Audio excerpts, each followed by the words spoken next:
कृष्णा, राधे राधे। माघ मास महात्म्य अध्याय 19वां। कल हमने 18वें अध्याय में श्रवण किया था उन 5 कन्याओं के बारे में और अग्नि ऋषि के बारे में। अब आगे की कथा का श्रवण करते हैं। वह 5 कन्याएं इस प्रकार विलाप करती हुई बहुत देर तक प्रतीक्षा करके अपने घर में लौटी। जब वह घर आई तो माताओं ने कहा कि इतना विलंब तुमने क्यों कर दिया। तब कन्याओं ने कहा कि हम किन्नरों के साथ क्रीड़ा करती हुई सरोवर पर गई थी और कहने लगी कि आज हम थक गई हैं और जाकर लेट गई। वशिष्ठ जी कहते हैं कि इस प्रकार आस्य को छुपा कर वह विरह की मारी सो गई। उन्होंने घर में आकर किसी प्रकार की कोई क्रीड़ा नहीं की। वह रात्रि उनको एक युग के समान बीती। सूर्य नारायण के उदय होते ही वह अपने आप को जीवित मानती हुई माताओं की आज्ञा लेकर गौरी पूजन करके वे कन्याएं वहां पर जाने लगी। उसी समय ब्राह्मण भी स्नान करने के लिए उच्छाद सरोवर पर आया। उसके आने पर कन्याओं ने वाह वाह किया।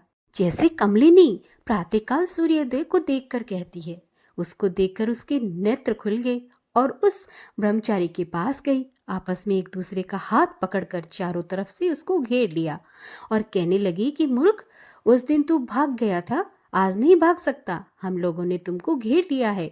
ऐसे वचन सुनकर बहुपास में बंधे हुए ब्राह्मण ने मुस्कुराकर कहा, तुमने जो कुछ कहा सो ठीक ही है, परंतु मैं तो अभी विद्याभ्यासी और ब्रह्मचारी हूँ। गुरुकुल में मेरा विद्याभ्यास पूरा नहीं हुआ। पंडित को चाहिए कि जिस आश्रम में रहे उसके धर्म का पालन करे। इस आश्रम में मैं विवाह करना धर्म नहीं समझता। अपने व्रत का पालन करके और गुरु की आज्ञा पाकर ही विवाह कर सकता हूँ, पहले नहीं कर सकता। यह बात सुनकर वह कन्याएं इस प्रकार बोली जैसे वैशाख मास में कोयल बोलती है। वह कहने लगी कि धर्म से अर्थ, अर्थ से काम और काम से धर्म के फल का प्रकाश होता है। ऐसा ही पंडित लोग और शास्त्र कहते हैं। हम काम सहित धर्म की अधिकता से आपके पास आई हैं, सो आप पृथ्वी के सब भोगों को भोगिए। उस ब्राह्मण ने कहा कि तुम्हारा वचन सत्य है, किंतु मैं अपने व्रत को समाप्त करके विवाह कर सकता हूँ, पहले नहीं कर सकता। तब वे कन्याएं कहने लगे कि तुम मूर्ख हो। अनोखी औषधि, ब्रह्म बुद्धि, रसायन सिद्धि, अच्छे कुल की सुंदर नारियां तथा मंत्र जिस समय प्राप्त हो तभी ग्रहण कर लेना चाहिए। इसी से कार्य को टालना अच्छा नहीं होता। केवल भाग्य वाले पुरुष ही प्रेम से पूर्ण अच्छे कुल में उत्पन्न होते हैं और स्वयं वह वर चाहने वाली कन्याओं को प्राप्त होते हैं। कहाँ हम अनोखी सुंदर कन्याएं और कहाँ आप तपस्वी बालक। ये बेमेल का मेल मिलाने में विधाता की चतुराई ही है। इसी कारण आप हम लोगों के साथ गंधर्व विवाह कर ले।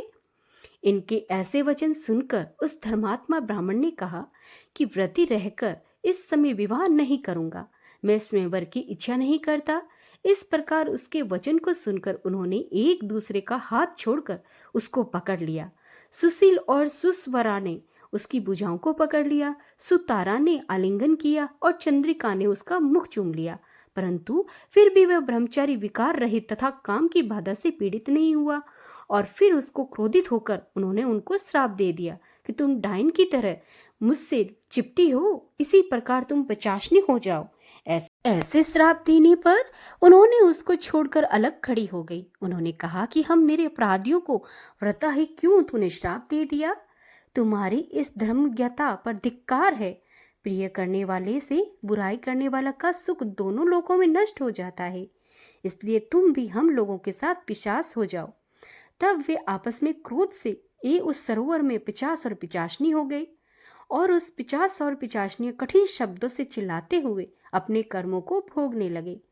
वशिष्ठ जी कहने लगे कि हे राजन, इस प्रकार वह 50 उस सरोवर के इधर उधर फिरते रहे। बहुत समय पश्चात मुनियों में श्रेष्ठ लोमस ऋषि पौष शुक्ल चतुर्दशी को उस उच्छोद सरोवर पर स्नान करने के लिए आए। जब क्षुधा से दुखी इन 50 ने उनको देखा तो उनकी हत्या करने के लिए गोल बांधकर उनको चारों तरफ से घेर लिया। वेदनीति ब्राह्मण भी वहां पर आ गए और उन्होंने लोमस ऋषि को साष्टांग प्रणाम किया। 50 ऋषि के तेज के सामने ठहर नहीं सके और दूर जाकर खड़े हो गए। वेदनीति हाथ जोड़कर लोमस ऋषि से कहने लगे कि भाग्य से ही ऋषियों के दर्शन होते हैं। फिर उन्होंने गंधर्व कन्या और अपने पुत्र का परिचय देकर सब वरदान सुनाया और कहा, हे मुनिवर, यह सब ही श्राप मोहित होकर आपके सन्मुख खड़े हैं। आज इन बालकों का निस्तार होगा, जिससे सूर्योदय से अंधकार का नाश हो जाता है। वशिष्ठ जी कहने लगे कि पुत्र के दुख से दुखी हुए वेदनिधि ब्राह्मण के ऐसे वचन सुनकर लोमस ऋषि के नेत्रों में जल भर आया और वेदनिधि से कहने लगी कि मेरे प्रसाद से बालकों को शीघ्र स्मृति पैदा हो। मैं उनका धर्म कहता हूँ, जिससे उनके आपस में श्राप विलीन हो जाए। तो भक्तों, यहाँ पर माघ मास महात्म्य अध्याय 19वें का समापन होता है। कल हम श्रवण करेंगे 20वां अध्याय। श्री कृष्ण गोविंदे हरे मुरारी, हे नाथी नारायण वासुदेवा। श्री कृष्ण गोविंदे हरे मुरारी, हे नाथी नारायण वासुदेवा। हरे कृष्णा